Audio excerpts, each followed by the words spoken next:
Pako, hirugarren galdera. Lehen sektorea ingurumenarekin erlazionaturik edo aparte joan behar du? Nik uste dut erlazionatuta egon behar da eta gainera ingurumenari lotuta egon behar dela. Eta, badakit batzuen iritziz gauza bera da ingurumena, nekazaritza, ez da horrela seguramente, baina azkenean lotuta bai.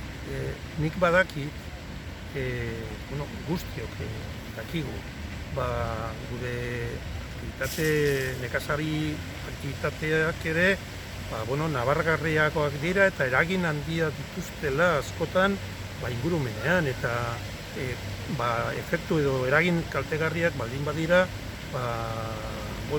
zuzentzeko erabakiak hartu behar dira eta martxan jarri behar dira. Nik uste dut alde horretatik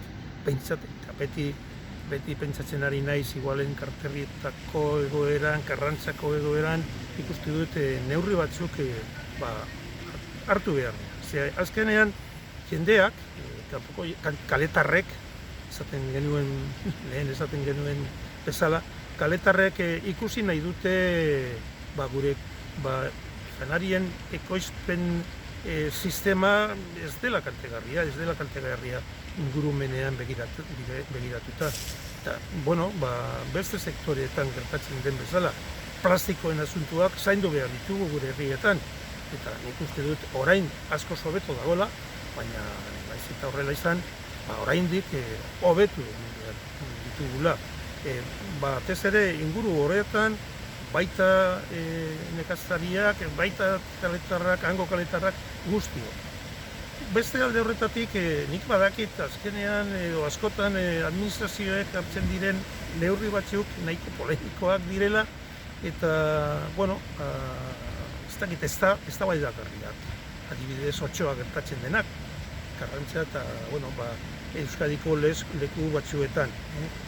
Gipuzkoan ere ez da nabaritzen, baina Gipuzkoan seguramente ziurazki ez da nabaritzen, baina Bizkaian eta Alaban bai, nabaritzen dela politika hori.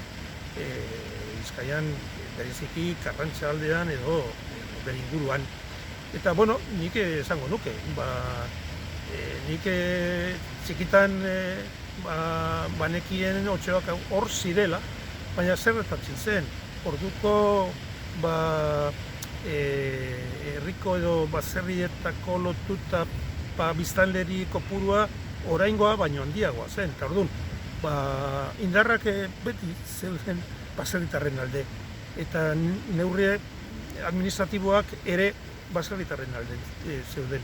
Orain berriz nik uste dut Otsoen alde edo Otsoaren alde daude neurri horiek, baina gestionatu egin behar da eta batez ere biztanleri kanpot edo landatarra ez gutxitzeko. Eske bestela gure biztanleria desagertzen bada, gure herriak desagertuko dira, gure sektorea desagertuko da. Eta orduan, nik uste dut hori izango da, edo izan behar da, gure helburu nagusiena. Eta, ez dakit, edozein modutan adierazi nahi dut ingurumena gure lehenengo objektibo moduan, baina beti biztanleriarekin. Eta baserri lotuta dagoen biztanleri landatarrarekin. Beste biztanleria interesgarria da, ruralitatea oso ona edo orekatuta izateko, ez dugu behar bakarrik biztanleria landatarra. Baizik eta hori ez da nahikoa. Nik uste dut, nolabait posibilitate ekonomiko guztiak esplotatu edo aztertu behar dira eskualde guztietan. Batez ere, eskualde klasikoki baserritarrak izan direnetan. Baina nolabait beti ingurumena eta baserria lotuta egon behar dela ziur. Eskerrik asko, Pako. Zuri?